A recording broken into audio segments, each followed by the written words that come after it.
And instead we're at a concert. It's kind of crazy. This is a party. And it's a party. Oh, yeah. Don't mind me getting stuck up here. Cool.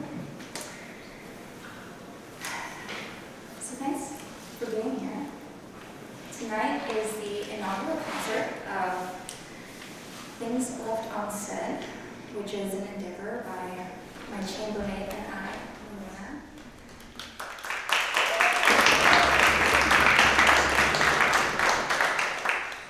It has been a mission of ours for like 2 years now, basically since we played together for the first time on my first senior recital, to create a chamber music concert series that really focuses on things left unsaid, pieces that have gone unplayed or are very rarely played, especially where the double bass is concerned.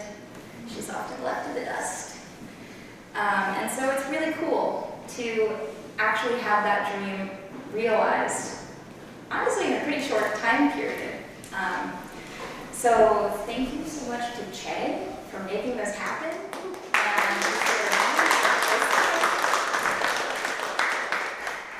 You're going to hear some weird sounds tonight.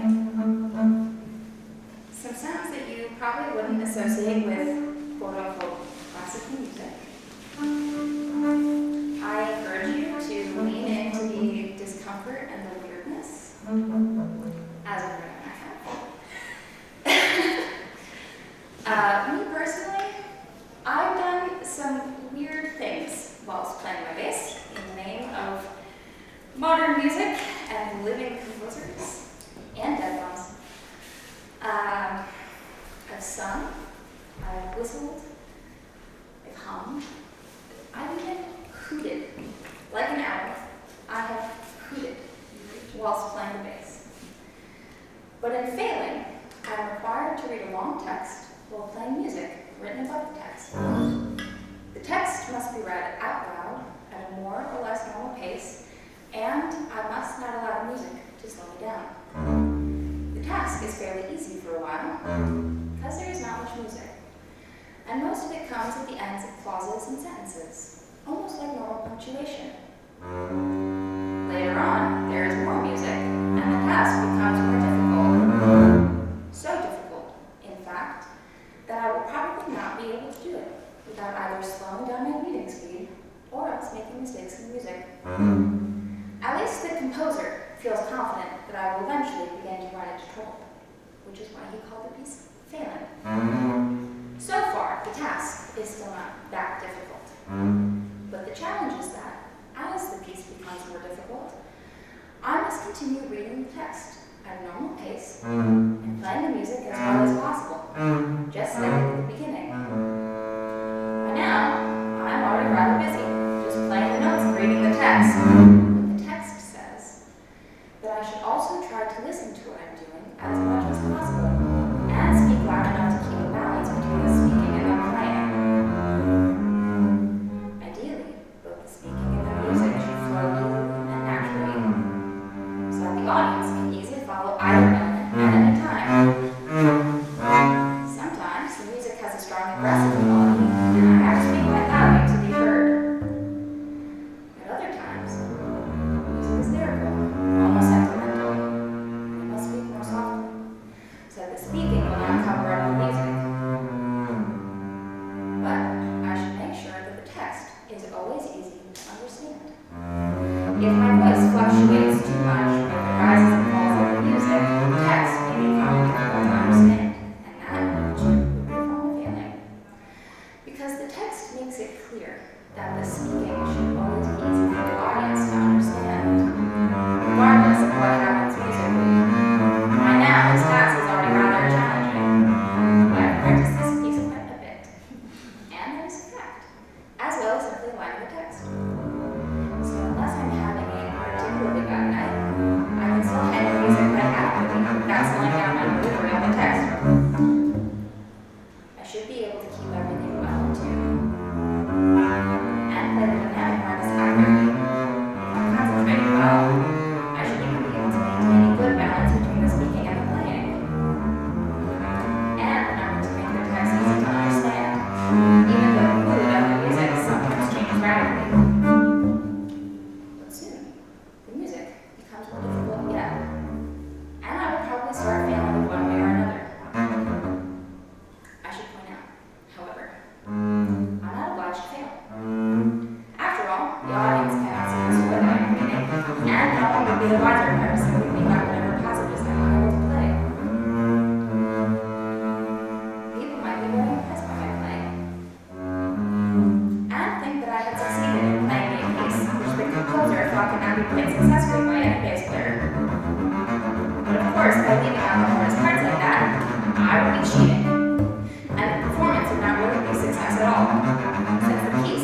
honestly about failing. By now, failing is extremely difficult. That is the piece called failing. It's extremely difficult.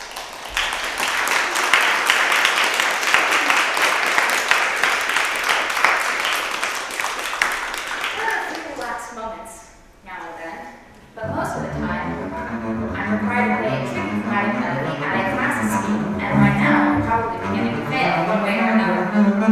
Of course, I don't particularly enjoy failing. Sometimes I think it'd be better if I cheat a little. So that I don't feel too bad. And so that people will be more impressed by my playing ability. But on the other hand, if I do my best, and play most of the music well, it should be clear that I'm doing the task as well as anyone could expect me to do it. Moreover, I'm really interpreting the piece accurately, since it is obvious that failing is about failing. And if I succeed in playing everything accurately, not slowing down my speaking or cheating or anything, I would fail to fail, and will miss the point. Anyway, I almost want to fail. Because everybody fails at certain times and in certain ways anyway, and because that is what the piece is about, and because I want to interpret it appropriately. Of course, I must not try to fail. I must try to succeed in doing the task well, without slowing down, without missing notes. Even though by now, it is almost impossible to succeed for very long. If I try to fail, and then fail, I will be a kind of success, and not a failure at all. So I must try to succeed. That way, when I fail to succeed, I will succeed in communicating the essence of the piece, even though I will fail to accomplish the task as it is set up. In other words, I will not be able to fail unless I'm trying to succeed. And I won't succeed in interpreting the piece sensitively, unless my performance turns out to be a failure. Or putting it another way, I will probably succeed in failing to succeed, not only because the music is so difficult, but also because if I fail to succeed in failing to succeed, I will fail to fail, and will miss the point, since failing is obviously about failing, and since any successful performance must be a qualified failure. In any case, I will continue to read the text and play the music as well as possible, attempting to maintain a normal pace and make the text comprehensible. And I'll probably continue to fail. But I should not be failing quite as often now as I was before, because the music is returning to some of the more lyrical material. Even that material is difficult to play as expressively as I would like under these circumstances. But at least there is not much danger that I will miss notes. And if I concentrate, I can also maintain a good balance between the speaking and the playing. Soon, however, I will be faced with a fresh difficulty. The text is about to run out, but the music continues for another minute or so. During that time, I must decide for myself what to talk about as I play.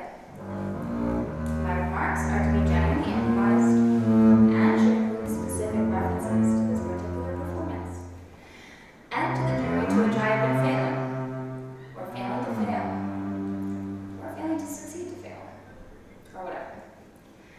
As before, I must continue to speak at a normal pace, in a normal tone of voice, and maintain a balance between the speaking and the playing. As an additional challenge, I'm supposed to link the written part of the text with the improvised part so smoothly that no one will be able to tell exactly where the improvised speaking began and the written text ended. You must be thinking to yourselves, surely she's written something in her part. And I have considered this as a possibility. But alas, I don't plan to head that well. So here we are, genuinely improvising, or maybe failing to genuinely improvise, and you would never know the difference, unless you check my score, which you shouldn't. You would be correct, however, in assuming that I did indeed have to practice speaking this slowly, and actually enunciating my words. That has been a struggle for me. And perhaps I failed in succeeding